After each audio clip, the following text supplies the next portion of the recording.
Welcome to legend TV. నేను మీ అనిల్. ఈరోజైతే మనం సాయి చందన్న పాటల గాయకుడు, అలాగే తెలంగాణ ఉద్యమ గాయకుడు, అలాగే కేసీఆర్ సభలంటే ప్రజల్లోనే చైతన్యం కలిగించే సాయి చందన్న ఈరోజు మనలోని లేకపోవడం చాలా విషాదకరమైనప్పటికీ, కానీ ఆయన పాట రూపంలో ఇంకా బతికే ఉన్నాడని అట్టడు మనకి తెలుస్తూనే ఉంది, ప్రతిసారి తెలుస్తూనే ఉంది. అలాంటి ఈ రోజైతే అన్నలేని లోటు తెలంగాణలో బీఆర్ఎస్లో అయితే చాలా కనిపిస్తూ ఉంది. మరి వాళ్ళ ఫ్యామిలీలో ఏ విధంగా ఉంది అనే విషయాలన్నీ తెలుసుకుందాం. మనతోనైతే సాయి చందన్న వాళ్ళ వైఫ్ రజని వదిన గారు అయితే ఉన్నారు. నమస్తే వదిన. నమస్తే అనిల్. వదిన, ఇప్పుడు చూసుకున్నట్లయితే బీఆర్ఎస్ పార్టీలో కానీ తెలంగాణలో కానీ సాయి చందన్న లేని లోటు అయితే ఖచ్చితంగా తెలుస్తా ఉంది. మీ ఫ్యామిలీలో ఏ విధంగా ఉంది? ఇక బయట సొసైటీలోనే అంత అదిగా ఉన్నప్పుడు ఫ్యామిలీలో మాకు ఇబ్బందికరమైన వాతావరణమే ఉంది. బిఫోర్ సాయి కుటుంబం ఒకలాగుంది, ఆఫ్టర్ సాయి ఒకలాగుంది. ఇక దానికి దీనికి కంపారిజన్ అనేది లేదు. అంటే అంటే మన ఓన్ చేసుకున్న, అంటే మనం ప్రాణంగా ఫీల్ అయిన మనుషులు పోతే ఎట్లుంటుందో అది అనుభవిస్తే కానీ తెలియదు. ఇప్పుడు చూసుకున్నట్లయితే ఎలక్షన్స్ మూమెంట్లో కానీ సాయన్న లేని, అంటే ప్రజల్లో చైతన్యం తేవాలంటే అన్న పాట చాలా ముఖ్యమైనది. అలాంటి అన్న పాట ఉంది, కానీ అన్న లేకపోవడం ఈ రోజున బీఆర్ఎస్కి చాలా లోటుపాటుగా ఉందని అనుకుంటాం. అంటే ప్రజెంట్ అన్న ఉంటే ఇంకా మళ్ళీ ఇప్పుడు కూడా బీఆర్ఎస్ గవర్నమెంట్ ఫామ్ అయ్యే ఛాన్సెస్ ఉన్నాయని నేను అనుకుంటా. మీరేమనుకుంటా?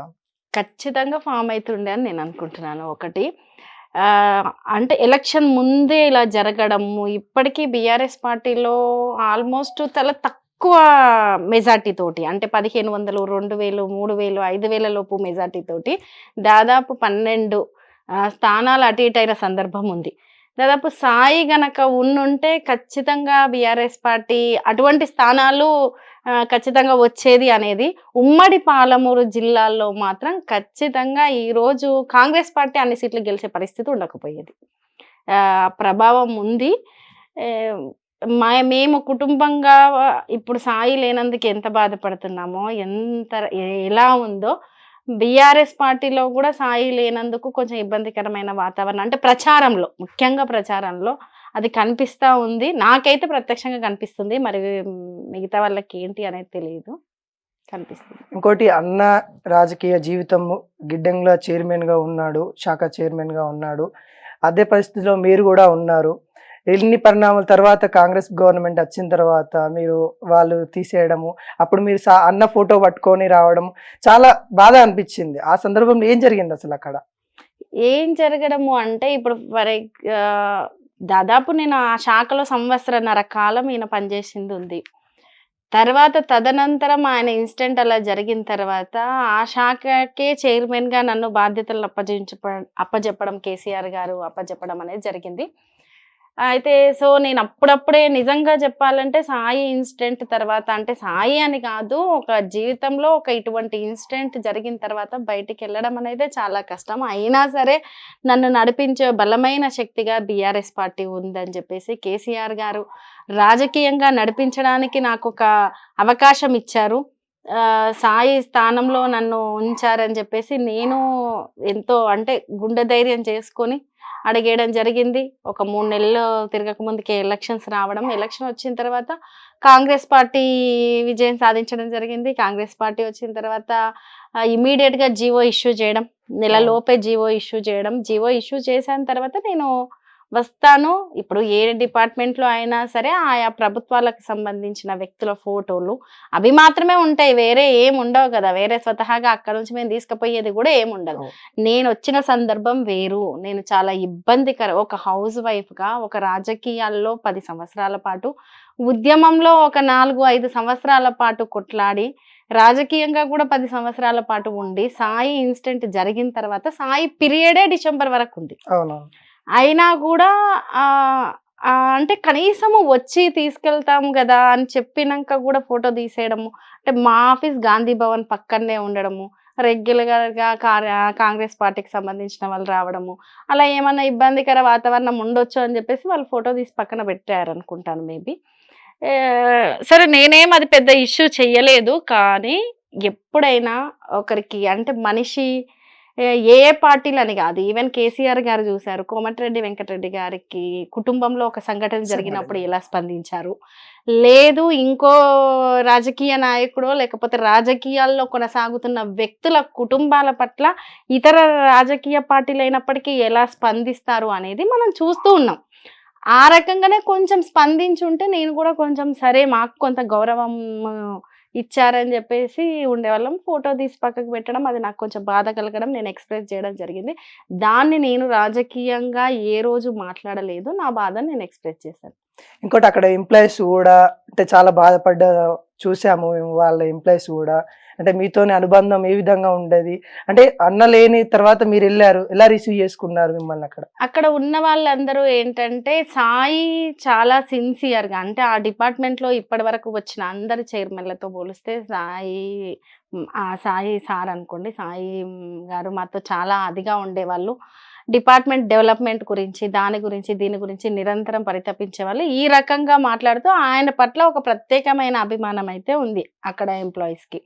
తదనంతరం అసలు డిపార్ట్మెంట్లో ఉండి అతి చిన్న వయసులో అసలు ఇలా కావడం ఏంది, సంవత్సరన్నర కాలమే కదా, తర్వాత సారు ఈ ఎమ్మెల్యే స్థానానికో ఇంకో స్థానానికో పై స్థాయికి వెళ్తారు అనుకున్నాం, కానీ ఇలా జరగడం ఏంది అని వాళ్ళు బాధపడడం. ఆ తర్వాత ఏదైతే ఏంది మేడంకి ఒక సేమ్ స్థానం ఇచ్చారు కాబట్టి మనందరం మంచిగా సపోర్ట్ చేయాలి అంటే దీని గురించి ఎప్పుడైనా, ఇప్పుడు నేను ఒక కామన్ హౌస్ వైఫ్గా ఉన్నాను, సడన్గా ఒక డిపార్ట్మెంట్లో బాధ్యత తీసుకున్నాను, దాని గురించి తెలుసుకోవాలంటే నాకు అక్కడ ఉన్న ఎంప్లాయీస్ నుంచి కూడా సపోర్ట్ అవసరం. అదే రకంగా వాళ్ళు సపోర్ట్ చేశారు. వాళ్ళు కూడా ఎక్స్పెక్ట్ చేయలేదు ఈ రకంగా ఇంత తక్కువ కాలంలో. అయ్యో ఈ సంఘటన జరిగిన తర్వాత బయటకు వచ్చి నిలబడమే కష్టంగా ఉన్న సందర్భంలో ఇలా మళ్ళీ ఇలా జరగడం ఏంది, మళ్ళీ వచ్చిన ప్రభుత్వం ఇలా ప్రవర్తించడం ఏంది అనేటట్టే వాళ్ళు కొంచెం బాధపడ్డ సందర్భం ఉంది. ఇప్పుడు కొంతమంది అనుకుంటారు భర్తలు చనిపోయిన తర్వాత బాధపడుకుంటా ఇంట్లోనే ఉండిపోయే చాలా మంది ఉంటారు. అంటే సర్వస్వం అనుకున్న వ్యక్తి ఈరోజు లేకపోవడము చాలా కుంగిపోతా ఉన్నారు. కానీ మీకు ఈ చైర్మన్ పదవి ఇస్తా అన్నప్పుడు మీరు ఏ ధైర్యంతో అసలు వెళ్ళారు? అసలు ఆడదాకా అంటే ఆ సాయాన్ని ఇచ్చిన ధైర్యమేనంట? 2 రకాలుగా, అంటే చాలా మంది సన్నిహితులు, స్నేహితులు, తెలిసిన వాళ్ళు ఇప్పటికీ చాలా మంది, అంటే ఇటువంటి సంఘటనలు మనం అనేకం చూస్తుంటాం. అటువంటిది జరిగినప్పుడు కామన్‌గా ఏదో ఒక ఉద్యోగం లేదు, రాజకీయంగానో ఏదో ఒక అవకాశం కల్పించడం ఇవి సహజంగా, అంటే ఇటువంటి సంఘటనలు ఇంతకుముందు కూడా కొన్ని సంఘటనలు ప్రజాప్రతినిధులకు జరిగిన సందర్భాల్లో చూస్తూ ఉన్నాం. అదే రకంగా కేసీఆర్ గారు ఒకటే సాయి చాలా కష్టపడ్డాడు ఒకటి. రెండవది తెలంగాణ ఉద్యమ సందర్భం నుంచి నిరంతరంగా ప్రజాక్షేత్రంలోనూ తను ఒక సింగర్ అయినప్పటికీ సింగర్‌గా వేరే పాటలు పాడడమో లేకుంటే ఇంకోటో కాదు, ఉద్యమ సందర్భం నుంచి ఉన్నారని ఆలోచించి ఎట్టి పరిస్థితిలో ఈ కుటుంబం నుంచి ఏదో ఒక ధైర్యం ఇవ్వాలి అనే దాంతోటి కేసీఆర్ గారు ఆ బాధ్యతలను అప్పజెప్పడం జరిగింది. నేను ఒకటే అనుకున్నాను, చాలా కష్టపడ్డాడు సాయి, మామూలు శ్రమ కాదు.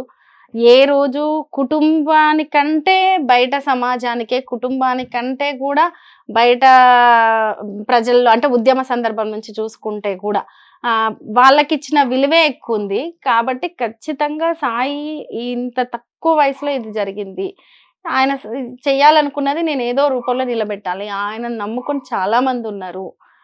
కాబట్టి ఎట్టి పరిస్థితుల్లో నాకు పెద్ద ఎత్తున కేసీఆర్ సార్ సపోర్ట్ చేశారు కాబట్టి ఖచ్చితంగా బలంగా బయటికెళ్ళాలి, కొట్లాడాలని నిజంగా నేను కూడా వెళ్తానని నేను అనుకోలేదు. ఎందుకంటే నేను సాదాసీదా అందరిలాగానే చిన్న చిన్న సంఘటనలకు కుంగిపోయి ఏదో చిన్న విషయాల్ని ఎవరన్నా ఏదన్నా చిన్న విషయమే ఇట్లా అనుకుంటే ఇలా ఎందుకు అనుకున్నారు, ఇది కాదు కదా మనము అని ఆలోచించే సాదాసీదా గృహిణినే.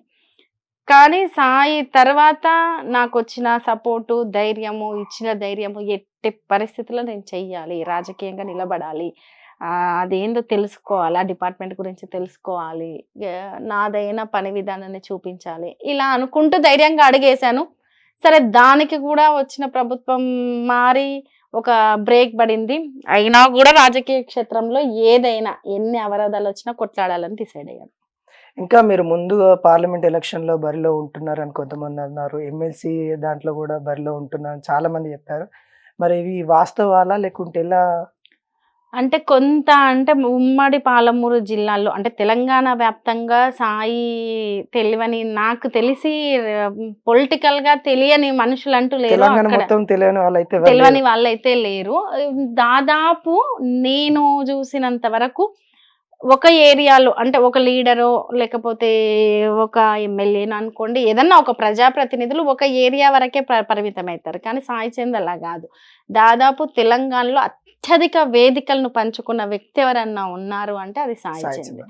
ఉమ్మడి పాలమూరు జిల్లాల్లో ఇంకా ఎక్కువ. ఈరోజు ఆ ఉమ్మడి పాలమూరు జిల్లాల్లో మహబూబ్‌నగర్ పార్లమెంట్ సెగ్మెంట్‌కి వస్తే బావుంటది అన్నట్టు కొంత కింది స్థాయి నుంచి పెద్ద ఎత్తున ప్రచారం జరగడము, అది పై స్థాయి వరకు ఎళ్ళడము, డిస్కషన్ జరగడం గూడా జరిగింది. చర్చ జరిగింది. డిస్కస్ చేశారు. బట్ ఇప్పుడున్న పరిస్థితుల్లో, ఇప్పుడున్న పరిస్థితుల్లో భవిష్యత్తు రాజకీయాల్లో ఖచ్చితంగా నిలబెడతారన్న నమ్మకం ఉంది. నిలబెట్టే దిశగానే నన్ను నడిపిస్తున్నారు. ఇప్పుడున్న పరిస్థితుల్లో అది సానుకూలంగా ఉండొచ్చు, ఉండకపోవచ్చు అనేది కొంత దానివల్ల నేను వెనక్కి తగ్గడం జరిగింది. ఇప్పుడు అన్న చనిపోయి 9 మంత్స్ అయితే వస్తా ఉంది. అవును. ఈ సందర్భంలో అన్న ఉంటే బావుండు. ఈ సందర్భం ఏమన్నా ఉందా? అంటే సాయన్న ఉన్న అంటే ఈ మూమెంట్‌లో ఉంటే ఇంకా బావుండు అనే సందర్భాలు ఏమన్నా ఉన్నాయా? ప్రతి సందర్భంలోనూ ఉందండి. మొన్న ఎలక్షన్ అంటే మాకు కుటుంబంలో రోజూ ఉంది. రోజూ ఏదో ఒక సందర్భంలో లేదు ఈ టైం కాంగానే అయ్యో అంటే అది మనం ఒక మాట అని చెప్పలేము. ప్రతి సందర్భంలో మేము కూర్చున్నా, నేను తిన్నా, లే అంటే ఆ రోజు నుంచి ఈ రోజు వరకు ఇల్లు అనేది ఇది ఇల్లా? ఇదొక ఆ ఎన్విరాన్మెంట్ అనేది లేదు. అది పూర్తిగా డిస్టర్బ్ అయిపోయింది. దాన్ని సెటరైట్ చేస్తా అనుకున్నా అప్పటిలాగా మారడం అనేది చాలా కష్టం. ఇంటి వరకు చూసుకుంటే. బయట చూస్తే రాజకీయంగా చాలా ఒక 10 ఏళ్ల పాటు లేదు అంటే నేను సాయి ఉన్నప్పుడు చూసిన రాజకీయంగా ఉన్నవి బయట పరిణామాలు వేరు. సాయి తదనంతరం తర్వాత చూసిన రాజకీయ పరిణామాలు వేరు. ఈ సందర్భంలో సాయి ఉంటే బావుండేది. ఈ విషయానికి ఇలా స్పందించేవాడు. ఈ సందర్భానికి ఇలా మాట్లాడేవాళ్ళు. అలా అనేక సందర్భాలు అనిపించిన సందర్భం ఉంది. ఇప్పుడు పిల్లలు గాని, నాన్న గురించి అన్న గురించి అడగడము, అంటే వాళ్ళేమన్నా బాధపడే సందర్భాలేమన్నా వచ్చాయా? ఈ టైమ్ పీరియడ్. రోజూ ఉంటాయండి. సహజంగా రోజు కుటుంబంలో ఇప్పుడు మనకు సంబంధించిన వాళ్ళు, మన మనుషులు ఒక నెల రోజులు, 2 నెలలు ఏదైనా ఊరికెళ్తే, లేదు ఇంకేదన్నా వేరే కంట్రీకెళ్తేనో ఎప్పుడొస్తారు అనే డిస్కషన్ ఉంటది ఇంట్లో. అది కూడా ఫోన్ కాలో ఏదో మాట్లాడుకుంటాం కాబట్టి కొంచెము ఇప్పుడు అటువంటి పరిస్థితి ఉండదు కాబట్టి ప్రతి సందర్భం మా ఇంట్లో ప్రతి చిన్న వస్తువు కాడ్నుంచి మేము పొద్దున లేసినప్పటి నుంచి పడుకునే వరకు ప్రతి సందర్భం మేము గుర్తు చేసుకుంటాం. గుర్తుకొస్తూనే ఉంటది. బాధపడతాం, ఏడుస్తాం, సర్ది చెప్పుకుంటాం. పిల్లల ముందు ఏడిస్తే బాగోదని చెప్పేసి కొంచెం వాళ్ళకి సర్ది చెప్పడం. అంటే టోటల్‌గా డిఫరెంట్‌గా ఉంటది. ఇంతకుముందు సాయి ఉన్నప్పుడు జీవితం వేరు. సాయి లేకుండా ఉన్న తర్వాత జీవితం వేరు. సాయన్న ఉన్నప్పుడు మీకు మెమరబుల్ మూమెంట్ అంటే ఏమని చెప్తారు? చాలా ఉన్నాయి మెమరబుల్ మూమెంట్. ఒక్కటని గాదు.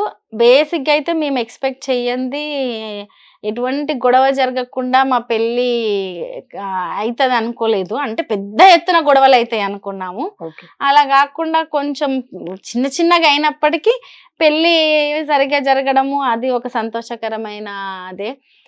సాయి తెలంగాణ కోసం నిరంతరం కొట్లాడుతున్న సందర్భంలో అంటే సహజంగా మనం లేడీస్ ఎట్లా అంటాము, ఏంది తిండి తినకుండా, నిద్రపోకుండా ఏదో ఇక్కడ ఒకటి పని పాట లేదా?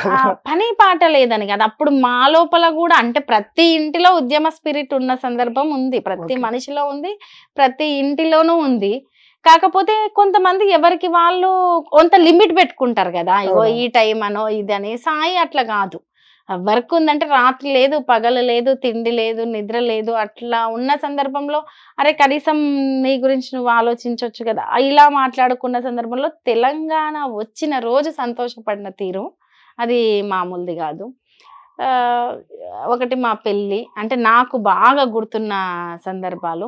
2 మేము ఇల్లు అట్లా కొన్ని కొన్ని మన లైఫ్‌లో ఏమైనా ఇది జరుగుతదా? ఇప్పుడు తెలంగాణ వస్తుందా అనేది ఒక పెద్ద అంశం. అది అవును. వచ్చింది, చాలా సంతోషము, అది చెప్పరాని ఆనందము. ఇప్పుడు మేము పెళ్లి ఈ రకంగా అందరిని ఒప్పించి చేసుకుంటామా అనేది అది ఊహించనిది, జరిగింది, చాలా సంతోషము.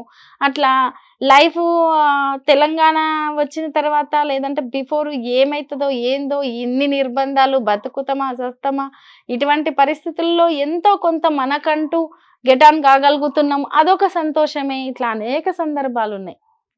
ఇప్పుడు మహిళలకు రాజకీయాల్లోకి రావాలంటే కొద్దిగా ఒడిదొడుకులు అయితే ఖచ్చితంగా ఉంటాయి. అవును. మీరు ఎదుర్కొన్న ప్రాబ్లమ్స్ అంటే ఇప్పుడు ఈ టైం పీరియడ్ లో మీరు రాజకీయంలోకి వచ్చినాక అరే ఈ సందర్భంలో చాలా బాధపడ్డా రాజకీయంలోకి వచ్చి అంటే మహిళలు కూడా రావాలని చాలా మంది అంటారు. వాళ్ళు మీరు బాధపడ్డ సందర్భాలు ఏమైనా ఉన్నాయా? నేను బాధపడ్డ సందర్భాల కంటే నేను ఆశ్చర్యపోయిన సందర్భాలు చాలా ఉన్నాయి. ఒకటి, నేను ఇప్పుడు ఈ బాధతోటి కంపేర్ చేసుకుంటే నాకు ఆ బాధలు పెద్ద బాధల్లా కనిపించవు కాబట్టి వాటిని అసలు నేను పెద్దగా క్యాలిక్యులేట్ చేయట్లేదు. ఒకటి. రెండవది, ఆశ్చర్యపడిన సందర్భాలు ఉన్నాయి. అంటే ఎందుకు బయట ఉమెన్నే ఎక్కువ విమర్శిస్తారు అనేది ఒకటి. ఎంత కష్టమైనా పడదాము అన్నప్పుడు సపోర్ట్ ఇచ్చే వాళ్ళకంటే మనల్ని వేలెత్తి చూపే వాళ్ళు కూడా 100 మంది ఉంటారు అనేది. మూడవది, రాజకీయాల్లో ఇంత అవకాశాలు అవసరాల మీద ఆధారపడి ఉంటాయా, ఇంత ఎథిక్స్ లేకుండా కూడా ఉన్న వ్యక్తులను కూడా ఉన్నారా అనే సందర్భాలు. అంటే మనం పేపర్లో చదవడం వేరు, ఎవరన్నా చెప్తే వినడం వేరు. ఇప్పుడు బయటకు వచ్చి ప్రాక్టికల్ గా చూస్తున్నాం కదా. ఇంత భయంకరంగా ఇలా ఉన్న సిస్టంలో నేను వర్క్ చెయ్యాలి, చేస్తా అంటే అట్లాంటి నేను వ్యక్తులను అనట్లేదు, అలా మార్పులు అలా జరుగుతున్నాయి కదా, పరిణామాలు అలా మారుతున్నాయి కదా. అంటే ఇంత రిస్క్ దాంట్లో నేను చాలా క్లిష్ట పరిస్థితుల్లో ఎటువంటి సపోర్ట్ అంటే ఒక హస్బెండ్ సపోర్ట్ కావచ్చు, ఫాదర్గా ఎవరైనా సపోర్ట్ కావచ్చు, బ్రదర్, అట్లా ఎవరి సపోర్ట్ అంత అదిగా లేకున్నా కూడా నేను కష్టపడి అడుగు పెడుతున్నానంటే ఇంకా నేను చాలా టఫ్ టైంని ఎదుర్కోవాలేమో అని నేను అట్లా ఆలోచిస్తూ ఆశ్చర్యపోయిన సందర్భాలు ఉన్నాయి. ఇంకా సాయన్న ఉన్న ముందు అంటే సాయి చందన్న ఉన్న ముందు అంటే మీరు డాన్సర్గా ఉన్నారు, తర్వాత ఇప్పుడు అయితే పొలిటికల్గా వచ్చారు. అంటే అంతకంటే ముందు మీరు ఏం కావాలనుకున్నారు సాయన్ ఉన్నప్పుడు? అంటే ఈ దారిలో వెళ్తే బాగుండు అని ఏమనుకున్నారు? సడన్ గా ఇటు రాజకీయాల్లోకి వచ్చారు కదా. ఫస్ట్ నేను స్కూలింగ్ టైంలో అంటే నేను టీచర్ నాకు టీచర్ జాబ్ టీచర్గా ఉండాలనుకున్నా. టీచర్ కానీ లెక్చర్ కానీ అంటే టీచింగ్ ఫీల్డ్ బాగా ఇష్టం ఉంటుండే. నెక్స్ట్ తదనంతరం నేను కొంచెం క్లాసికల్ డాన్స్ నేర్చుకున్న తర్వాత పర్ఫార్మెన్స్ ఇస్తుంటే నాకు అప్రిషియేషన్స్ వస్తుంటే అంటే కొంతవరకు ఆ ఫీల్డ్ సరే, కొంత నేను చాలా బెటర్గా పర్ఫార్మెన్స్ చేస్తున్నాను, ఈ ఫీల్డ్లో నేను పేరు తెచ్చుకోవాలి అలా అనుకున్నాను. అండ్ తదనంతరం నెక్స్ట్ సాయి బిజీ ఇదంతా చూసిన తర్వాత ఇంత బిజీగా ఉంటే కుటుంబము ఇదంతా చాలా డిస్టర్బ్ అయిపోతుంది కాబట్టి ఫ్యామిలీని చాలా జాగ్రత్తగా చూసుకోవాలి. లేదు సాయి కూడా అంటే తన గురించి తను ఆలోచించుకునే మనస్తత్వం కాదు, నిరంతరం గుర్తు చేస్తుండాలి ఏదో ఒకటి. కాబట్టి కుటుంబము ఇది అనుకున్నాను. రాజకీయంగా రావాలని అయితే నాకు ఏ రోజు ఆలోచన లేదు. రాజకీయంగా రావాలని ఎందుకు ఆలోచన లేదంటే మేమేం పెద్ద రాజకీయాలు చేసిన కుటుంబాలు కాదు, పెద్దగా రాజకీయాలు చూసిన కుటుంబాలు కూడా కాదు. కాకపోతే సాయి ఒక 15 ఏళ్ల పాటు అదే ఫీల్డ్లో ఉన్నారు కాబట్టి సాయియే రాజకీయాల్లో చాలా ఇబ్బందులు పడుతున్నాడు, చెప్పలేనన్ని ఇబ్బందులను ఫేస్ చేస్తున్నాడు. ఈవెన్ నిద్ర ఉండదు, ఫుడ్ ఉండదు, చాలా స్ట్రగుల్. ఒక్కదానికి అంటే లేని దానికి కూడా 100 మాటలు పడాల్సిన పరిస్థితి వస్తుంది. నాకు అట్లా ఇష్టం ఉండకుంటుండే, మనది సంబంధమే లేకుండా ఒకరితోటి మాటలు పడడము ఇవన్నీ ఉంటాయి కదా. ప్రశాంతమైన జీవితం ఉండడమే నాకు ఇష్టం ఉంటుండే కాబట్టి రాజకీయాల్లోకి రావాలని ఏ రోజు అనుకోలేదు. కాకపోతే ఇప్పుడు ఎంత కష్టపడ్డాడు కదా, నిరంతరంగా ఒక గోల్ పెట్టుకొని మరి ఇది చెయ్యాలంటే 100 అడ్డంకులు వచ్చినా సరే, ఎంత రిస్క్ అయినా సరే అడిగేసి చివరి క్షణంలో అలా అవుతుందని ఊహించలేదు కదా. కాబట్టి సాయి ఆశయం నిలబెట్టాలని రాజకీయాల్లోకి వచ్చిన, ఖచ్చితంగా రాజకీయాల్లో ఉంటా, నిలబడతా. ఇంకోటి వదిన, అది అన్న పాటకి మీరు డ్యాన్స్ చేసిన సందర్భాలు కూడా చాలా చూసాము. అంటే అలాంటి రోజులు మళ్ళీ మేము అనుకుంటా ఉన్నాం, అంటే వీళ్ళు ఈ జంట ఇలా మళ్ళీ పాట పాడుతూ ఇలా ఎగిరితే బాగుండు. చాలా చాలా సందర్భాల్లో కూడా మేము అనుకున్న సందర్భాలు కూడా ఉన్నాయి. అంటే వీళ్ళు మిస్ అవుతున్నా, అంటే తెలంగాణ ప్రజలందరూ చాలా మంది మిస్ అవుతా ఉన్నారు. ఇంకోటి అన్న పాట కూడా ఎంత ఒక పాటతోనే ప్రజా చైతన్యం తీసుకొచ్చే పాటలు. అలా నీకు నచ్చిన పాట ఏం అంటే బాగా నచ్చిన పాట ఏంటి? చాలా పాటలున్నాయి. ఇంతకు ముందు కూడా చెప్పాను. అమ్మ మీద పాడిన పాట కావచ్చు, నాన్న మీద పాడిన పాట కావచ్చు, ఆచలని సముద్ర గర్భం పాట కావచ్చు, దృష్టిని బట్టి కనిపిస్తుంది సృష్టి అని విన్నాను పాట కావచ్చు, కేసీఆర్ గారి మీద రాసిన పాట కావచ్చు, తెలంగాణలో రైతులకు అంటే అనేకం ఉన్నాయి. మెయిన్‌గా అయితే అంటే ఒక సందర్భంలో ఇది చాలా అద్భుతంగా ఉంది కదా అనుకునే లోపు మళ్ళీ ఇంకొక పాట వినడం, అరే ఇది చాలా బాగుంది అన్నట్టు అనిపించడం. ఇక అమరవీరుల పాటలు పాడినప్పుడైతే ఇంకా ఎన్నిసార్లు విన్నా ఆ సంఘటనలు గుర్తుకొచ్చి ఏడ్చేది. కొన్ని అరే నేను రోజు వింటుంటాను, ఏదో ఒక సభలో కూడా వింటున్నాం, మళ్ళీ అయినా కూడా అట్లా ఏడుపు వచ్చేది. పాటలు నాకేమనిపించేదంటే సాయి వాయిస్‌కి ఎటువంటి పాటైనా చాలా అద్భుతంగా ఉండేది. అట్లా ఆ గొంతులో ఆర్ద్రత అంటే ఆ సిచ్యువేషన్‌ని, ఆ సంఘటనని ఎదుటి వ్యక్తులు ఓన్ చేసుకుంటే పాడితే ఎట్లుంటదో అలా ఉండేది. అంటే మనకు కళ్ళకి కట్టినట్టు చూపించడము చాలా విధాలుగా, అంటే అది అందరికి సాధ్యమయ్యే విషయం కాదు. ఫస్ట్ ఆఫ్ ఆల్ అది అన్నకి దేవుడు ఇచ్చిన. ఇంకోటి ఏంటంటే ఇంత కష్టపడ్డాడు అన్న, కష్టపడి కష్టం కొద్దిగా ఇక అమ్మ సక్సెస్ అవుతుండు, అన్న కూడా వస్తుండు అనే టైంలో ఇలా అవ్వడము ఎలా తీసుకోవాలి? అంటే మా లైఫ్‌లో ఏంటంటే ఫస్ట్ ఆఫ్ ఆల్ మేము ఏ కష్టాన్ని కష్టంగా ఫీల్ కాలేదు. ఎందుకంటే ఇద్దరం ఉండి అది చిన్నదైనా మాకు చాలా హ్యాపీగా ఉన్నాము ఒకటి. రెండవది ఏది జీవితంలో ఇది అది అని చెప్పేసి ఒక ఎక్స్‌పెక్టేషన్స్ పెట్టుకొని లైఫ్ జర్నీ చేసిన సందర్భం లేదు. మూడవది సాయికి ఎందుకో తెలీదు కానీ వందల ఆటంకాలు. ఏది చేసినా ఆటంకమే. బహుశా ఇంత పేరు రావడానికి కూడా ఆయనని ఇబ్బంది పెట్టిన వాళ్ళు ఎంతో మంది ఉన్నారు. కానీ ఆపలేకపోయారు, అది వేరే విషయము. రాజకీయంగా కూడా సాయిని ఎదగకుండా ఇబ్బంది పెట్టిన వాళ్ళు చాలా మంది ఉన్నారు. ఆపగలిగిర్రు. ఈసారి ఆపలేరు ఎట్టి పరిస్థితుల్లో అనుకున్నాము. కానీ కాలం ఆపింది. ఇంకోటి ఇప్పుడు సాయి అన్నకును కేసీఆర్ సార్‌కి ఉన్న రిలేషన్ ఏ విధంగా ఉండేది? మేము చాలా సందర్భాల్లో చూసాము. కానీ మీ మాట. అంటే మొదటగా కేసీఆర్ గారు మొట్టమొదట అంటే తెలంగాణ ఉద్యమ సందర్భంలో కేసీఆర్ గారు మాట్లాడడం, ఉద్యమ నేపథ్యం ఎందుకు, ఏంటి అనే అవసరం అనేది చెప్పడం, ముఖ్యంగా ఆయన కేసీఆర్ గారు చెప్పిన సందర్భాలు కావచ్చు, ఆ నాయకత్వానికి సాయి చంద్ బాగా అభిమానించేవారు, అలాగే అట్రాక్ట్ అయ్యారు ఒకటి. రెండవది అంటే ఖచ్చితంగా ఈ దఫా తెలంగాణ వచ్చి తీరుతుంది, అంత బలంగా కొట్లాడుతుండు కేసీఆర్ సార్ అని నమ్మేవారు. అంటే ఈ సకల జనులము కొట్లాడినప్పటికీ ఒక నాయకత్వం అనేది అవసరం కాబట్టి అంత బలంగా, అంటే ఇంతకు ముందు కూడా మనం కొట్లాడాం కదా 69లో, అనేక సందర్భాల్లో ఉద్యమాన్ని చూసాము కానీ ఫెయిల్ అయింది. ఈ సందర్భంలో మన జనరేషన్లో ఉద్యమం ఫెయిల్ కాలేదు, తెలంగాణ రాష్ట్రం సిద్ధించింది అంటే ఒక బలమైన నాయకుడి వల్ల కూడా అది సాధ్యమైంది అనేది బలంగా నమ్మారు. రెండవది అది వాస్తవమే. రెండవది కేసీఆర్ గారి మనస్తత్వము చాలా మానవీయతతో కూడిన మనస్తత్వం ఉంటుంది. చాలా అంటే కొన్నిసార్లు మొండి ధైర్యంగా, అంటే మొండితనము మొండి ధైర్యము అట్లా కనిపించినప్పటికీ చాలా మనుషులను దగ్గరికి తీస్తే, ప్రేమగా దగ్గర చేసుకుంటే చాలా ప్రేమగా చూసుకునే మనస్తత్వం అని సాయి చెప్పేవారు. ఉన్న అనుబంధం ఏంటంటే సారు దగ్గరుండి కొన్ని సందర్భాల్లో తెలంగాణ ఇగో ఇలా ఉండాలి, కొన్నిసార్లు రైతు బంధుకు సంబంధించిన విషయాల్లో అసలు ఇగో రైతు బంధు ఎందుకు, ఏంటి, ఎందుకు, ఏ నేపథ్యంలో ఇద్దాం అనుకుంటున్నారు, అసలు తెలంగాణను ఎంత సస్యశ్యామలం చేయాలన్న ఆలోచన ఇలా ఉంది, ఇటువంటివి షేర్ చేసుకొని ఇగో ఇలా రాస్తే బాగుంటది సాయి పాట, ప్రజలకి ఇలా తీసుకెళ్తే బాగుంటది అని అట్లా మాట్లాడి కలిసి ఉండి ఇంటికి పిలుచుకొని ఈవెన్ తిన్ను అని చెప్పి అటువంటి సందర్భాలు కూడా చాలా ఉన్నాయి.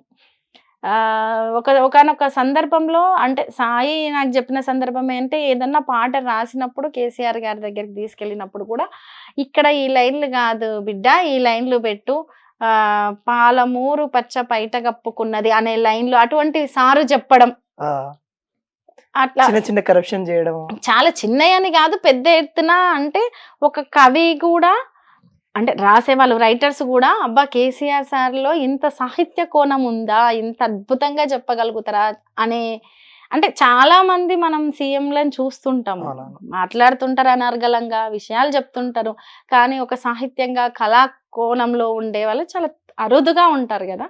అలా అటువంటి విషయాలు మాట్లాడేవాళ్ళు. ఇంత అవగాహన ఉన్న కేసీఆర్ గారిని ఇప్పుడు ఏమో చూసుకుంటే ఇప్పుడు ప్రజెంట్ చూసుకుంటే ఆయన ఒక కాళేశ్వరంని అదేంటి కుంగిపోయేలా చేశాడు, ఒక ఏటీఎం లాగా యూజ్ చేసుకున్నారు, చాలా విధంగా రైతులకు అన్యాయం చేశాడు, 1,00,000 కోట్లు తీసుకున్నారు అంటే చాలా ఆరోపణలు అయితే వస్తూ ఉన్నాయి. దాని మీద మీరేమంటారు?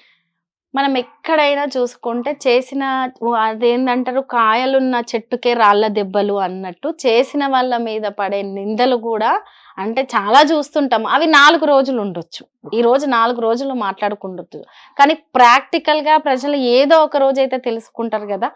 కొన్ని అపోహలు, కొన్ని అభద్రత, కొన్ని అవాస్తవాలు ఇవన్నీ కల్పించి ఈ రోజు బీఆర్ఎస్ ప్రభుత్వం మీద, ముఖ్యంగా కేసీఆర్ గారి మీద దుమ్మెత్తే ప్రయత్నము ఈ రోజు కాదండి, భారత రాష్ట్ర సమితిగా పెట్టినప్పటి నుంచి గత 3-4 ఏళ్ల నుంచి స్టార్ట్ అయ్యింది.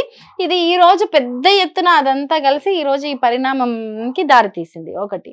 రెండవది, ఇప్పుడు మీరన్న కాళేశ్వరం గురించి కావచ్చు, ఇప్పుడు కాళేశ్వరానికి పెట్టిన బడ్జెట్ కంటే ఇలా ఇప్పుడు 90 కోట్ల బడ్జెట్ పెట్టిన 1,00,000 కోట్లు తిన్నారు అంటే పెట్టిన బడ్జెట్ కంటే చెప్పేది ఎక్కువ ఉండడము. ఈవెన్ కాళేశ్వరం అంటే ఒక 2-3 పిల్లర్లే ప్రామాణికంగా చూపించడము, అసలు గోదావరి జలాల్లో కింద ఇసుక పరిస్థితి ఏంటి, ఎలా ఉంటది, ఎక్కడ లోపం జరిగింది అనేది కరెక్ట్ డీటెయిల్ గా చూడకుండా, తెలుసుకోకుండా ఇన్స్టెంట్ గా ఇది మొత్తము కాళేశ్వరం అనేది ఏదో పెద్ద అదిలాగా పెద్దగా కరప్షన్ ఏదో జరిగిందన్నట్టు క్రియేట్ చేయడము. అంటే ఇదంతా ఏంటంటే అతి తక్కువ కాలంలో అతిపెద్ద భారీ లిఫ్ట్ ఇరిగేషన్ కట్టి తెలంగాణను సస్యశ్యామలం చేయడానికి నాకు తెలిసి ఇప్పటి వరకు ఏ రాష్ట్ర సీఎంలకు కూడా సాధ్యం కాని పనులు ఇవి. కాబట్టి ఖచ్చితంగా బురద జల్లాలి. ఇవి రేపటి నాడు వీళ్ళు ఒక క్రెడిట్ అనేది వీళ్ళకు రావద్దు. తెలంగాణలో ఇవి జరిగినాయి. మొన్నటి వరకు తెలంగాణ రాష్ట్రానికి కేంద్ర ప్రభుత్వం ఎన్ని అవార్డులు ఇచ్చిందండి? అనేక అవార్డులను తీసుకున్నాం కదా, గ్రామ స్థాయి నుంచి. ఈవెన్ మిషన్ భగీరథకు తాగునీటికి సంబంధించింది కూడా మనకు ఇంటింటికి నల్ల నీరు అందించడంలో తెలంగాణ నెంబర్ 1 అని చెప్పేసి అందుకున్నాం. ఈవెన్ తలసరి ఆదాయాన్ని పెంచినాము అంటే ప్రతి ఒక్కటి. ఇప్పుడు కేంద్ర ప్రభుత్వం ఇచ్చిన అవార్డులు తప్పంటారా? అంటే ఒక బురద జల్లే కార్యక్రమం చేశారు. అది ఈ రోజు కాకపోయినా రేపు ప్రజలు తెలుసుకుంటారు, తెలియజెప్పాలి కూడా. ఇంకోటి చూసుకుంటే అయితే కవితక్క విషయం ఈ రోజున హాట్ టాపిక్ గా జరిగిపోయింది. ఇప్పుడు 7 days కస్టడీకి కూడా ఈడీ వాళ్ళు అయితే తీసుకున్నారు. ఎలా అంటారు అంటే ఇప్పుడు మళ్ళీ పార్లమెంట్ ఎలక్షన్స్ వచ్చినాయి. ఇప్పుడు పార్లమెంట్ ఎన్నికల కోడ్ ఉండంగానే వస్తుంది అన్నడితోనే ఆమెను తీసుకెళ్ళడము. ఆ రోజు కూడా మీరు అరెస్ట్ అయ్యే సందర్భంలో కూడా ఆడ చూసాం, మిమ్మల్ని కూడా చాలా బాధపడ్డ సందర్భాలు కూడా చూసాము. ఎందుకంటే అంతే ఏ విధమైన పరిణామాలకు దారితీస్తుంది? ఇప్పుడు ఈ రోజు రాష్ట్రంలో కావచ్చు, దేశంలో కావచ్చు, ఈడీ కావచ్చు, సిబిఐ కావచ్చు, ఏ రకంగా పనిచేస్తున్నాయి అనేది ప్రతి ఒక్కరికి తెలిసిందే. రెండవది, ఈ రోజు నేను పేపర్లో చదివాను, రాహుల్ గాంధీ గారు కేజ్రీవాల్ గారిని అరెస్ట్ చేసే సందర్భంలో ఒక స్టేట్మెంట్ ఇచ్చారు. ఇది చాలా నిరంకుశత్వము, నియంత్రత్వ చర్య జరుగుతుంది, అప్రజాస్వామికం అని స్టేట్మెంట్ ఇచ్చారు. నేను ఒకటి అంటాను, అదే ఆరోపణ చేసి కేజ్రీవాల్ గారిని అరెస్ట్ చేస్తే నేషనల్లో ఉన్న రాహుల్ గాంధీ గారు, కాంగ్రెస్ ప్రభుత్వం ఆ రకంగా, ఇండియా కూటమి ఆ రకంగా స్పందించింది. మరి అదే ఇష్యూ గురించి కవితక్కను అరెస్ట్ చేస్తే మరి ఇక్కడున్న కాంగ్రెస్ ప్రభుత్వం ఈ రకంగా మాట్లాడుతుంది. మరి నేషనల్లో ఉన్న కాంగ్రెస్ ప్రభుత్వానికి, రాష్ట్రంలో ఉన్న కాంగ్రెస్ ప్రభుత్వానికి సంబంధం లేదా? ఈ పార్టీ ఏదైనా సపరేట్ పార్టీ, లేకపోతే ఇది అసలు కాంగ్రెస్ పార్టీయే కాదా, ఇంకేమన్నా? అంటే ఒక్క విషయం ఆలోచించాలి, ఇక్కడ ఏం జరుగుతుంది, ఏ సందర్భంలో నోటీసులు వచ్చాయి, ఏ సందర్భంలో విచారణ, సుప్రీంకోర్టులో ఆల్రెడీ విచారణకు సంబంధించింది స్టే తెచ్చుకున్నారు, అది 19 తారీఖు వరకు దాని గురించి ఉంది. ఆలోపే ఈడీ రావడము, ఆలోపే అరెస్ట్ చేయడము, అరెస్ట్ వారెంట్ అంతకంటే ముందే ఫ్లైట్ టికెట్ బుక్ చేసుకొని రావడము. అప్పటి వరకు లేదండి, కామన్ విచారణకనే వచ్చినాము, జస్ట్ విచారణ చేయడానికి వచ్చామని చెప్పడము, తీసుకెళ్లిన తర్వాత ఇమీడియట్ గా కేజ్రీవాల్ గారిని అరెస్ట్ చేయడము. అంటే ఇప్పుడు ఢిల్లీ లోక్సభ ఎలక్షన్స్ కి సంబంధించి, లేదు పార్లమెంట్ ఎలక్షన్స్ కి సంబంధించి నోటిఫికేషన్ వచ్చే ముందల చేసిన కుట్రగానే ఇది ప్రతి ఒక్కరికి కనబడుతుంది. ఈ రోజు మీరు ఇక్కడ కాంగ్రెస్ పార్టీ కావచ్చు, అంటే రాష్ట్రంలో ఉన్న కాంగ్రెస్ పార్టీ కావచ్చు, లేదా దేశంలో ఉన్న బీజేపీ పార్టీ ఎన్ని రకాలుగా ప్రయత్నించినప్పటికీ వ్యత్యాసం కూడా కనబడుతుంది కదా. ఇక్కడ కాంగ్రెస్ పార్టీ ఒక రకంగా మాట్లాడుతుంది, నేషనల్ లో కాంగ్రెస్ పార్టీ ఒక రకంగా మాట్లాడుతుంది. మరి రాహుల్ గాంధీ గారు మాట్లాడింది తప్ప, లేకపోతే ఇక్కడ కాంగ్రెస్ నాయకులు మాట్లాడింది తప్ప? లేదు బీజేపీ ప్రభుత్వం చేసింది తప్పు కాదు అని చెప్పేసి చెప్పమనండి రాహుల్ గాంధీ గారిని. కాబట్టి ఇది రాజకీయ కోణము, ఇది రాజకీయ కుట్ర అనేది అందరికీ తెలుస్తుంది, కనబడుతుంది. అంటే ఇప్పుడు రాజకీయ కోణం ఉంటే ఒకవేళ చూసుకుంటే మనము ఏమైనా ఉంటే సీఎం, ఇప్పుడు మాజీ సీఎం ఉన్న కేసీఆర్ మీద ఉండాలి, లేకుంటే బాగా తిరుగుతున్న కేటీఆర్ మీద ఉండాలి, వీళ్ళ మీద ఒక ఆడబిడ్డ మీద ఉండడం ఎంతవరకు కరెక్ట్ అంటే? ఇప్పుడు కేసీఆర్ గారిని దెబ్బతీయాలి, ఏదో రకంగా మానసికంగానో ఇంకో రకంగానో కేసీఆర్ గారిని ఇంకా బలంగా దెబ్బతీయాలంటే ఏదో ఒకటి ఇబ్బంది పెట్టాలి రాజకీయంగా. రేపటి నాడు ఈ రోజు కాకపోయినా రేపైనా ప్రజలకు నిజాలు తెలిసే పరిస్థితి వచ్చినప్పుడు కేసీఆర్ గారిని నమ్ముతారు. నమ్మొద్దు, ఇంకేదైనా చేయాలంటే ఒకదాని మీద ఒకటి, ఒకదాని మీద ఒకటి, ఒకదాని మీద ఒకటి చేయాలనేది కుట్ర ఒకటి. రెండవది ఈ రూపంలో కవితక్క గారి మీద ఒకటి, ఇంకోటి అట్లా ఒక్కొక్కటి. ఇప్పుడు ఫర్ ఎగ్జాంపుల్ కాళేశ్వరం గురించి జాతీయ హోదా కావాలని చెప్పేసి, లేదు కాళేశ్వరం అతి తక్కువ టైంలో ఇంత పెద్ద లిఫ్ట్ ఇరిగేషన్ అనేది నేషనల్ వైజ్ గా అన్ని రాష్ట్రాలు మాట్లాడుకున్న సందర్భం ఉంది. కాబట్టి ఇప్పుడు పాలమూరు ప్రాజెక్టుకు ఏమో జాతీయ హోదా ఇయ్యమని కాంగ్రెస్ పార్టీ కొట్లాడుతుంది, కాళేశ్వరం మాత్రం మేడిగడ్డ ఇష్యూ అక్కడ ఉన్న 20-21 ఆ 2-3 పిల్లలు, కొన్ని పిల్లలు కుంగిన సంగతి పెట్టి ఈ రోజు అక్కడ తెలంగాణలో ఉన్న పంటలకు నీళ్ళు ఇవ్వకుండా ఉన్న పరిస్థితి ఉంది. అంటే ఇవన్నీ వాతావరణం అంతా చూసుకుంటే ఏంటంటే కేసీఆర్ గారు ఏం చేయలేదు, కేసీఆర్ గారు ఇగో ఈ రకంగా ఇది చేశారు అని ఏదో ఒక రాజకీయంగా దెబ్బతీసే కోణంలో ప్రవర్తించే తీరిది. ఇంకోటి, ఇప్పుడైతే పార్లమెంట్ ఎలక్షన్స్ కూడా వస్తూ ఉన్నాయి. బీఆర్ఎస్ తరఫున క్యాండిడేట్ నిలబడడానికే భయపడుతున్నారు, ఎందుకంటే పార్టీ మొత్తం పాతాలోకి వెళ్ళిపోయింది. అంటే ఈ పార్టీ కనుమరుగయ్యే సిచ్యువేషన్లు వస్తూ ఉన్నాయి. ఏమున్నా కానీ కాంగ్రెస్ బీజేపీ మధ్యన పోటీ ఉంటుందని చాలా ప్రచారం చేస్తూ ఉన్నారు. వాటి మీద మీరేమంటారు? ఒక్కటి, ఇప్పుడు బీఆర్ఎస్ పార్టీ తరఫున నిలబడడానికే క్యాండిడేట్లు లేరు అనేది ఆ వాస్తవము. ఖచ్చితంగా బీఆర్ఎస్ పార్టీ తరపు నుంచి చాలా మంది నిలబడతామని చెప్పేసి బీఆర్ఎస్ శ్రేణులు కూడా ఎదురు చూసిన సందర్భాలు ఉన్నాయి.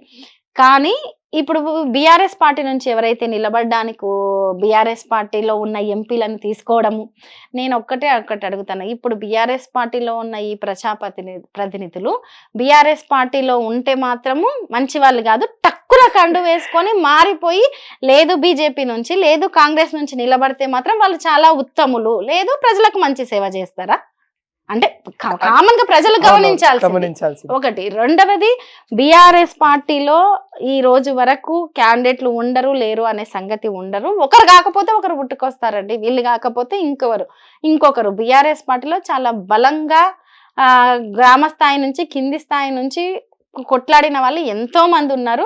వాళ్ళు బలమైన నాయకులే, వెలుగులోకి రాలేదు. అటువంటి వాళ్ళు వెలుగులోకి వస్తారు, కొట్లాడతారు, రేపు నిలబడతారు, పార్టీని కూడా పటిష్టంగా నిలబెడతారు. ఇప్పుడు మీరు అన్నారు కండువా మార్చినంత మాత్రాన మనిషి గుణం మారుతుంది. నిజంగా చాలా మంది అయితే ఇప్పుడు చూసుకున్నట్టే మారుతా ఉన్నారు, ఎమ్మెల్యేలు మారుతా ఉన్నారు. ఇప్పుడు బీజేపీ నుంచి నిలబడుతున్న వాళ్ళు ఎవరండి? బీఆర్ఎస్ పార్టీలు ఉన్న ఎంపీలు చాలా మంది నిలబడుతున్నారు కదా. ఇప్పుడు నిలబడంగానే ఆ పార్టీ కండు వేసుకోగానే వాళ్ళు ఉత్తములు అయిపోయి ఇప్పుడు బీఆర్ఎస్ పార్టీలో ఉన్నంత మాత్రాన వాళ్ళు ఏదో, అది కరెక్ట్ కాదు కదా. అవునవును. ఇంకా చూసుకుంటే ఇప్పుడు మీరు పాలమూరుకి వెళ్ళారా ఈ మధ్యలో, ఈ కాంగ్రెస్ గవర్నమెంట్ వచ్చినాం, అక్కడ ప్రజల్లో ఎటువంటి స్పందన వస్తూ ఉంది కాంగ్రెస్ పరిపాలన? ఇప్పుడు మొన్న చూసుకుంటే 100 days కూడా అయిపోయింది వాళ్ళది. ఎలా అనిపిస్తూ ఉంది అక్కడికి వెళ్ళినప్పుడు, ప్రజల్లో స్పందన ఎలా ఉంది? పాలమూరు రంగారెడ్డి ఎత్తిపోతలకు సంబంధించిన పనులలో జాప్యం జరుగుతుంది ఒకటి. రెండవది, ఇప్పుడు కేఆర్ఎంబికి సంబంధించి కృష్ణా రివర్ మేనేజ్మెంట్ బోర్డుకు మన రాష్ట్ర ప్రభుత్వం అప్పజెప్పడం వల్ల చాలా నష్టపోయే పరిస్థితుల్లోకి నెట్టివేయబడుతున్నాం. మూడవది, ఎండలు మొదలయ్యాయి, చాలా ఇబ్బందికరంగా రైతులు పంట పొలాలకు నీళ్ళు అందక పంట వేసుకొని, ఎందుకంటే మొన్నటి వరకు బీఆర్ఎస్ ప్రభుత్వము నీళ్ళు ఎండాకాలంలో కూడా నీళ్ళు ఇచ్చి ఎండాకాలంలో కూడా పంటలు వేసుకున్న సందర్భం ఉంది కాబట్టి వాళ్ళు అదే విధంగా ఈసారి కూడా వస్తాయి అని చెప్పేసి పంటలు వేసుకున్న సందర్భం ఉంది. ఇప్పుడు నీళ్ళు అందక చాలా ఇబ్బంది పడుతున్నారు రైతులు. పల్లెల్లో కరెంటు పోతున్న పరిస్థితి ఉంది. ఈవెన్ కరెంటు సక్రమంగా అందక ఉన్న 1-2 బోర్లు కూడా నడవలేని పరిస్థితిలో ఉన్నాం. భూగర్భ జలాలు అడగంటిపోతున్న పరిస్థితిలోకి నెట్టివేయబడుతున్నాం. కాబట్టి రాష్ట్ర ప్రభుత్వం అనేది చిత్తశుద్ధిగా లేదు. మళ్ళీ ఒక్కసారి కరువు పరిస్థితులను తీసుకొచ్చే పరిస్థితుల్లో ఉంది. మహబూబ్నగర్ జిల్లా ఇంకా ఇబ్బందికరమైన వాతావరణంలో ఉంది. పల్లెల్లోకి వెళ్తే ఆల్రెడీ మాట్లాడుతూనే ఉన్నారండి, రైతు బంధు విషయంలో మాట్లాడుతూనే ఉన్నారు. ఈవెన్ బస్సు సౌకర్యం కలిగించారు కదా, ఉచిత అవునవును. బస్సు 6 సౌకర్యం. గ్యారెంటీలు మొన్నటికి మొన్న చాలా ఇబ్బందులు పడుతూ కొన్ని వందల వీడియోస్ కూడా మనం చూసాం. అంటే కామన్ పీపుల్ అయ్యో అవునవును. బస్సుల పరిస్థితి, కండక్టర్లు కూడా, డ్రైవర్లు కూడా, బస్సులు కండిషన్ కూడా ఇంత ఇబ్బందిగా ఉందని చెప్పేసి బస్సులను అద్దెకిచ్చే యూనియన్ కూడా మాట్లాడిన సందర్భాలు చూసాం.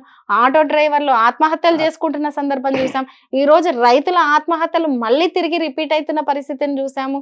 అంటే ఒక 3 నెలలు వాళ్ళన్న 100 రోజుల పీరియడ్ కంప్లీట్ అయ్యిందో లేదో, 100 రోజుల తర్వాత అత్యద్భుతమైన 6 గ్యారంటీల పేరుతో ఇచ్చిన 420 హామీలను మేము అమలు చేసి ఈ తెలంగాణను చాలా ఏమంటారు పునరుద్ధరిస్తాము, పునర్జీవనం చేస్తామని చెప్పిన కాంగ్రెస్ ప్రభుత్వం ఈ రోజు పల్లెల్లోకి వెళ్ళి చూస్తే తెలుస్తుంది పరిస్థితులు ఎంత భయంకరంగా ఉన్నాయో. తాగునీటి కోసం కూడా కొట్లాడుతున్నారు, ట్యాంకర్లు కూడా రాక ఇబ్బంది పడుతున్న పరిస్థితి ఉంది. ఈవెన్ ఈ ఏరియాలో కూడా దాదాపు తెలంగాణ రాకముందు నాకు బాగా గుర్తుకుంది, మేము 2011లో ఈ ఏరియాకి వచ్చాము. అప్పుడు కరెంటు పోయేది. ఏంది హైదరాబాద్కి ఇంత దగ్గర ఉంది, పల్లెటూరు లాగా ఇన్ని గంటలు కరెంటు పోయి ఇటువంటి పరిస్థితి అనుకునే వాళ్ళం. ఆ తర్వాత తెలంగాణ వచ్చినప్పటి నుంచి ఏ రోజు కరెంటు పోయిన సందర్భం చూడలే, ఈ మధ్య చూస్తున్నాం. ఇంకా ఎలాంటి స్పందన అంటే ఇప్పుడు విలేజ్‌కి వెళ్తారు మీరు. విలేజ్‌లో వెళ్ళినప్పుడు 6 గ్యారెంటీలు అయితే ఉచిత బస్సు గాని, ఆ 500కి సిలిండర్ గాని, ఇవి ఏ విధంగా ఉచిత కరెంట్ గాని, ఇవేమన్నా అందుతున్నాయని చెప్తున్నారా? ఇప్పుడు విలేజ్‌లోకి వెళ్ళినప్పుడు వాటర్‌కి చాలా ప్రాబ్లమ్ ఉందన్న ప్రాబ్లమ్. సంగతి అవును. చెప్తున్నారు. అవును. రైతు బంధు ఇంకా ఇయ్యలేదని నాంచి అది 3 ఎకరాల వరకు ఆగిందని, మళ్ళీ ఇప్పుడు ఏదో ఎలక్షన్ నోటిఫికేషన్ వచ్చిందంట, అది ఎప్పుడు వేస్తారో ఏందో, ఇంకా 5 ఎకరాల వరకే అంటున్నారు అని ఇటువంటివన్నీ నెగెటివ్‌గా అంటే ఈ ప్రభుత్వం చేస్తున్న పనుల గురించి మాట్లాడుకుంటున్న సందర్భం ఉంది. పెన్షన్ విషయంలో కూడా వాళ్ళు ఇచ్చిన హామీ వేరు, మళ్ళీ అదే కేసీఆర్ గారు ఏదైతే ఇస్తున్నారో అదే ఆసరా పెన్షన్ అందుతుంది తప్ప మళ్ళీ అది కూడా ఒక నెల స్కిప్ చేశారన్న సంగతి. అంటే ప్రజలు ఏం గుడ్డోళ్ళు కాదు. ఎలక్షన్ వచ్చిన సందర్భంలో ఆ నెల ఏదైతే రిజల్ట్ వచ్చిన డిసెంబర్ నెలలో ఆ పెన్షన్ రాలేదు, ఆ సందర్భం గుర్తు చేస్తురు. నీళ్ళకి చాలా ఇబ్బంది అవుతున్నది గుర్తు చేస్తురు. చాలా మంది పల్లెల్లో కూడా ఏం ఉచిత బస్సు ఇచ్చారో ఏమో గాని అని ఉచిత బస్సు గురించి కూడా నెగిటివ్ గా మాట్లాడుకుంటున్న సందర్భం ఉంది. 6 గ్యారెంటీలు అమలు చేస్తారన్న ఎటువంటి అది ప్రజలకు లేదు. అసలు అది అమలుకు సాధ్యం కాదు అన్న సంగతి తెలిసిందే. అయినప్పటికీ ఇప్పుడిప్పుడు పల్లెల్లో ప్రజలు మాట్లాడుకుంటున్నారు. ఇంకోటి మీకును రేవంత్ రెడ్డి గారికి దగ్గరే చుట్టరికం అని తెలిసింది. మీకేమన్నా ఇప్పుడు సీఎం పదవి ఆయనతో ఉన్నాడు. తర్వాత సీఎం తర్వాత మిమ్మల్ని ఏమన్నా కలిసే ప్రయత్నాలు ఏం చేశారా? మీరైనా కలిసే ప్రయత్నాలు ఏమైనా లేదండి, చేశారా? నేను ఎటువంటి ప్రయత్నాలు చేయలేదు, ఎటువంటి అది లేదు. బిఫోర్ ఎలక్షన్ కి ముందు కొన్ని ప్రయత్నాలు అక్కడ నుంచి వచ్చినది ఉంది. బట్ నేను లేదు, అప్పటికి నేను చైర్మన్ గా ఉన్నాను. ఎలక్షన్ లో మీరేమన్నా నిలబడే ఆలోచనలు ఉన్నాయా అన్నట్టు ఒక చిన్న తెలిసిన వాళ్ళ ద్వారా వచ్చిన సందర్భం ఉంది. బట్ నేను అటువంటిది ఏం లేదు, నేను బీఆర్ఎస్ పార్టీతో కొనసాగుతున్నానని చెప్పిన సందర్భం ఉంది. అటువంటి ప్రయత్నాలు ఏమీ జరగలేదు, అక్కడి నుంచి కూడా అటువంటి ప్రయత్నాలు ఏం చేయలేదు. ఇప్పుడు చూసుకుంటే ఏం కాలం నడుస్తుందంటే జంపింగ్ లో కాలం నడుస్తుందని అంటా ఉన్నారు. ఇటు నుండి అటు, అటు నుండి అటు. మీరేమన్నా చేంజ్ అయ్యే ఛాన్సెస్ లేదండి, నేను ఎట్టి పరిస్థితుల్లో చేంజ్ అయ్యే ఛాన్సెస్ లేదు. నేను బీఆర్ఎస్ పార్టీలో చాలా బలంగా సాయి చంద్ గొంతుకును నేను వినిపించాలి అనుకున్నప్పుడు, ఈవెన్ సాయి తదనంతరము నాకు రాజకీయ వేదికను నడిపించాలని చెప్పి కేసీఆర్ బాబు గారు సాయిని ఎంత దగ్గర తీశారు అంటే ఒక కుటుంబంగా ఎంత దగ్గరకు తీశారో, నన్ను అంతే అదిగా చాలా బలంగా కొట్లాడాలని చెప్పిన సందర్భాలు, అంటే ఆ దిశగా నడిపించిన సందర్భం ఉంది. కాబట్టి నేను ఖచ్చితంగా బీఆర్ఎస్ పార్టీలో ప్రతిపక్ష హోదాలో మాదైన గొంతును మేము వినిపిస్తాం, ప్రజల పక్షాన కొట్లాడతాం. ఇంకా మన బీఆర్ఎస్ పార్టీకి ఆర్ఎస్ ప్రవీణ్ సార్ కూడా రావడం అయితే జరిగింది. ఇంకా బీఎస్పీ నుండి చాలా మంది అయితే రావడం అయితే జరిగింది. ఎలా అనిపిస్తుంది మీరు బిఎస్ లో ఉన్నప్పుడు? ఇప్పుడు ఇది ఒక మంచి పరిణామం అండి. ఎందుకంటే బీఆర్ఎస్ పార్టీ ఒక సెక్యులర్ పార్టీ. ఇప్పుడున్న రాష్ట్రంలో ఉన్న ఈ పరిస్థితుల దృష్ట్యా ఆర్ఎస్ ప్రవీణ్ కుమార్ గారు తీసుకున్న ఈ నిర్ణయం అనేది బహుజనవాదులకు కావచ్చు, దళితవాదులకు కావచ్చు, లేదు నిజాయితీగా కష్టపడే చాలా మందికి ఇది ఉపయోగకరమైనదే. ఆర్ఎస్ ప్రవీణ్ కుమార్ గారి మీద విమర్శలు చేస్తున్నారు చాలా మంది. అంటే ఒక ఆర్ఎస్ ప్రవీణ్ కుమార్ గారు అనే కాదండి, బీఆర్ఎస్ పార్టీని దెబ్బతీయాలి ఏదో రూపంలో, ఇంకా బలంగా ఎంత దెబ్బతీయాలని చూసినా ఏదో ఒక రకంగా బలపడుతూ ఉంది. ప్రజల్లో ఏదో రకంగా ఈ పార్టీ పట్ల ఉన్న అభిమానం అనేది రోజు రోజుకి, ఈ రోజు మనం కొన్ని అబద్ధాలు చెప్పి అటు ఇటు అయినప్పటికీ అది మళ్ళీ నిజమని మనం చెప్పిన అబద్ధాలు లేదు, బీఆర్ఎస్ పార్టీ పనితీరు ఇదని తెలిసి రేపు పుంజుకుంటది అనే దాంతో బీఆర్ఎస్ పార్టీలోకి ఎవరు వచ్చినా, బీఆర్ఎస్ పార్టీ తరపున ఎవరు మాట్లాడినా వాళ్ళ మీద ఏదో ఒక రకమైన దుష్ప్రచారం చేసే పరిస్థితులు ఇప్పుడున్నాయి.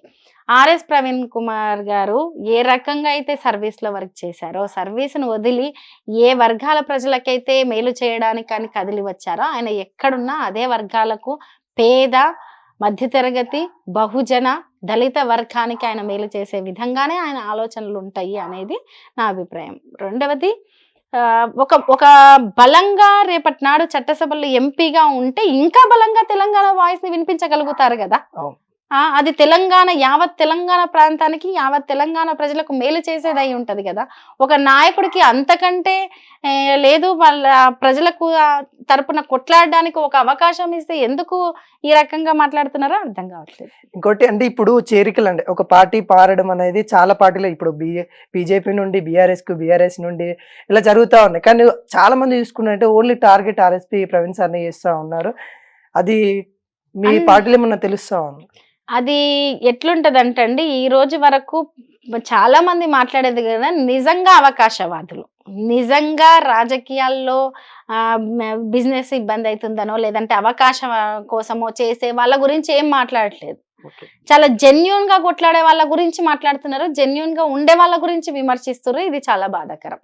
ఒకటి, ఆర్ఎస్ ప్రవీణ్ కుమార్ గారు ఒకవేళ గనక నిజంగానే అవకాశవాద రాజకీయాలు గనక చేయదలుచుకుంటే కాంగ్రెస్ పార్టీలో పోవచ్చు, ఒక హోదా తీసుకోవచ్చు, ఆయన సేఫ్ లో ఉండొచ్చు, రేపు భవిష్యత్తులో ఆయన కూడా వేరే వాళ్ళలాగా అవకాశవాద రాజకీయాలు చేయొచ్చు. కానీ అలా అనుకోలేదు కాబట్టి బీఆర్ఎస్ పార్టీలోకి వచ్చారు.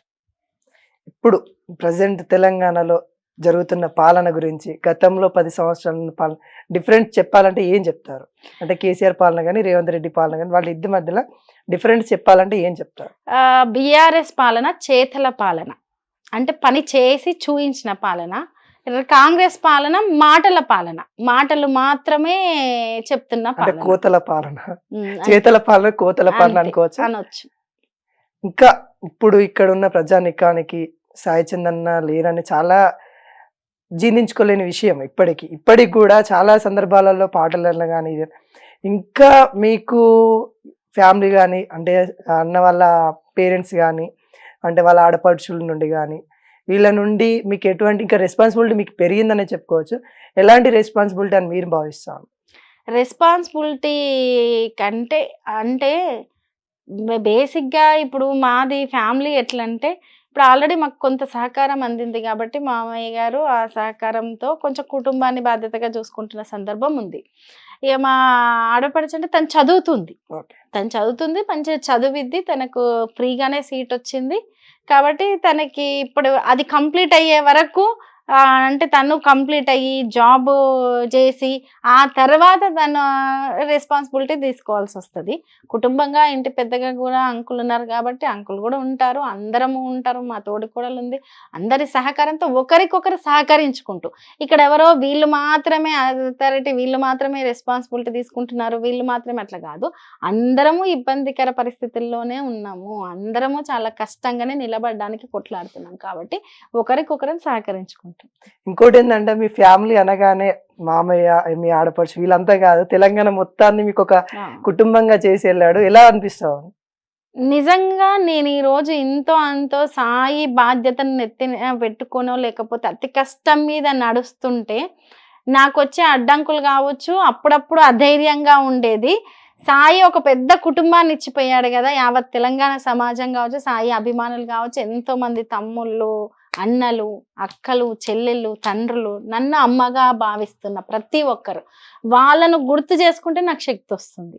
అంటే సాయి ఓపిక ఉన్నా లేకపోయినా ఇంత కష్టపడి అతి చిన్న వయసులో ఇంత నిర్మించుకున్న దాన్ని నేను నిలబెట్టాలి ఎట్టి పరిస్థితుల్లో అనుకున్నప్పుడు అప్పుడప్పుడు నిస్సహాయంగా, అప్పుడప్పుడు ఒంటరిగా, ఓపిక లేనట్టు నాకు ఎన్నో ఇబ్బందులు ఎదురైతాయి కదా. ఆ ఇబ్బందుల కంటే వీళ్ళిచ్చే శక్తి, వాళ్ళిచ్చే ధైర్యం అనేది నన్ను నిలబెడుతుంది. ఇంకోటి, సాయి అన్న ఇప్పుడు తిరిగి రాడు అని మనము ఒకవేళ అనుకుంటే, ఒకవేళ వస్తే ఆయనకు చెప్పాలనుకునేవన్నీ ఉంటే ఏం చెప్పదలుచు? నేను ఏ రోజు సాయి లేడు తిరిగి రాడనైతే అనుకోలేదు. నాతోటి ఉన్నాడనే దాంట్లోనే ఉన్నాను. అది భ్రమ అయినా సరే ఆ భ్రమనే నన్ను బతికిస్తుంది. సాయి బిజీగా ఉన్నాడు, ఎక్కడో చోటు ఉన్నాడు, ఈ పని అప్పచెప్పి పోయిండు, నేను చెయ్యాలి, ఈ పని చేసే లోపైనా వస్తాడు. ఇటువంటి దాంట్లో అంటే ఈ మెంటల్ స్టేటస్ ని ఒకవేళ వేరే ఒక్కొక్కరు ఒక్కొక్కలాగా అర్థం చేసుకుంటారేమో. ఇది నన్ను బతికిస్తుంది. సాయి ఇమీడియట్ గా వస్తే అయితే నాకు మాటలు రావు. ఇంకోటి ఏంటంటే ఇప్పుడు మహిళలు ఈ సందర్భంలో అంటే చాలా మంది పొలిటికల్ రాజకీయాల్లో రావాలంటే చాలా భయపడతా ఉన్నారు ఈ సందర్భం. మీరేం చెప్పదలుచుకుంటారు? అంటే రావాలని ఆసక్తి ఉన్న వాళ్ళకి, వాళ్ళకి వెనుక ధైర్యం లేదనో లేకుంటే ఏదో కొంత బాధపడతా ఉంటారు. వాళ్ళకి ఏం చెప్పదలుచుకున్నారు? రాజకీయాల్లోకనే కాదు, ఏ రంగంలో అయినా ఎక్కడ ఉండే ఇబ్బందులు అక్కడ ఉంటాయి. ఒకసారి నువ్వు అడుగు పెట్టదలుచుకున్నప్పుడే నువ్వు నిలబడాలి, నేను కొట్లాడాలని బలంగా నిర్ణయించుకుంటే అస్సలు వెనక్కి తిరిగి చూసుకోవద్దని చెప్తాను. అడ్డంకులు వచ్చినాయనో, ఇంకేదో అయ్యిందని, ఇంకెవరో ఏదో అన్నారని, ఒకరు కామెంట్ చేశారని, లేదు నీకెక్కడ సాధ్యమవుతుందని ఎగతాళి చేశారని నువ్వు వెనక్కి తిరిగి చూస్తే నువ్వు అనుకున్న గమ్యాన్ని రీచ్ అయ్యి వాళ్ళ నోర్లు మూయించలేవు. కాబట్టి ఎట్టి పరిస్థితుల్లో అధైర్యపడవద్దు. ఏదో ఒక శక్తి నిన్ను నడిపిస్తుంది. నేను దాన్ని బలంగా నమ్ముతాను. ఇంకోటి నీ నుండి బాల్య ఫ్రెండ్స్ ఎవరైతే ఉన్నారో వాళ్ళు ఎలాంటి అంటే ఇప్పుడు ఏ విధంగా మాట్లాడుతూ ఉన్నారు? అంటే అప్పటికి ఇప్పటికి ఏమన్నా వ్యత్యాసం ఉన్నాయా లేకుంటే ఈక్వల్ గా ఉన్నా? లేదు లేదు, వాళ్ళందరూ నాకు చాలా సపోర్ట్ గానే మాట్లాడతారు. అప్పుడప్పుడు కాల్ చేస్తారు, బాధపడతారు ఫస్ట్. అంటే వాళ్ళందరికీ కూడా సాయి గురించి తెలుసు. అంటే వాళ్ళు ఆల్మోస్ట్ నా స్కూల్ ఫ్రెండ్స్ అందరూ మహబూబ్ నగర్ జిల్లాని, అంటే ఉమ్మడి పాలమూరు జిల్లాలనే కాబట్టి వాళ్ళందరూ దాదాపు ఎవరైనా సెటిల్ అయితే రేర్ గా ఒక 5-6 మంది వేరే అబ్రాడ్ లో తప్ప అందరూ హైదరాబాద్ లేదు మహబూబ్ నగర్ ఈ సరౌండింగ్ లోనే సెటిల్ అయ్యారు. కాబట్టి సాయి గురించి తెలుసు. ఇట్లా అయ్యిందని ఫస్ట్ చాలా బాధపడతారు. అంటే సాయి అన్న ఇంకో స్టేజ్ లో ఉండేవాడు, ఇట్లుండేది అట్లుండేది లేదు, ఎప్పుడైనా మంచి మాట్లాడేవాడు, మంచి పలకరించేవాడు ఇలా అని. తదనంతరం నేను తీసుకున్న ఈ డెసిషన్ కి కొందరైతేనేమో చాలా కష్టం కదా, ఏదో అప్పుడున్న సందర్భంలో జాబ్ తీసుకొని పిల్లలు జాబ్ అలా ఉండాల్సిందేమో అన్నట్టు కొంత ఫీల్ అవుతుంటారు. కొందరేమో లేదు నువ్వు మంచి డెసిషన్ మీన్స్ ఆ పెయిన్ ఉండొచ్చు, నీకు కష్టపడుతుండొచ్చు, ఇంకా కష్టంలో కష్టం అంటారు కదా, అట్లుండొచ్చు. కానీ ఏదో ఒక రోజు నువ్వు ఖచ్చితంగా అన్న అనుకున్నది సాధిస్తావు, సాధించాలి అని అలా మాట్లాడుతుంటావు. ఇంకోటి ఏంటంటే మన తెలుగు సాంప్రదాయంలో భర్త చనిపోయిన వాళ్ళని ఒక చిన్న చూపు అయితే చూడడం అయితే అలాంటి ఏమన్నా ఫేస్ చేస్తారా? లేకుంటే తెలుగు అని కాదు, భారతదేశంలో మూఢాచారాల పేరుతో చాలా ఉన్నాయి. సాయిని ఓన్ చేసుకొని అభిమానించే ఏ ఒక్కరు నన్ను రజనీగా చూడట్లేదు, ఇలా సాయి చందుని చూస్తున్నారు. బహుశా నేను పాట పాడట్లేదేమో కానీ నన్ను సాయి చందునే చూస్తున్నారు. ఒకటి. రెండవది, చిన్న చూపు చూసే వాళ్ళని నేనే చిన్నగా చూస్తాను ఫస్ట్ ఆఫ్ ఆల్. ఎందుకంటే అంత చిన్న మనస్తత్వాల గురించి మనం ఆలోచిస్తే మనం చిన్నగా అయిపోతాము. మూడవది, ఇప్పుడు నేనంటే పట్టించుకోవట్లేదు, నేను వాళ్ళని చిన్న చూపు చూస్తాను. కానీ ప్రతి మహిళ అలా ఉండదు, కుంగిపోయే తత్వం ఉంటది, బాధపడతారు. మన వ్యవస్థలో అదొక భయంకరమైన ఒక పద్ధతులు ఉన్నాయి, ఆ మూఢాచారాలు ఉన్నాయి. వాటన్నిటి గురించి కూడా చాలా అవేర్నెస్ రావాలి. అలా చూడొద్దు అనేది నా వ్యక్తిగత అభిప్రాయము. అలా చూసే వాళ్ళని చాలా చిన్నగా నేను చూస్తాను. వేరే మహిళలు కూడా ఇటువంటి సందర్భం ఉంటే మీరు అటువంటి వాళ్ళని చాలా చిన్నగా చూడండి, అటువంటి మనస్తత్వాలను దగ్గర రానియకండి. మూడవది, ఎదిరించి నిలబడండి. మీకంటూ ఒక పర్టికులర్ గా గోల్ పెట్టుకొని పని చేస్తుండండి, మీరు ఖచ్చితంగా సక్సెస్ అవుతారు. అప్పుడు అటువంటి వాళ్ళే నోర్లు మూసుకుంటారు.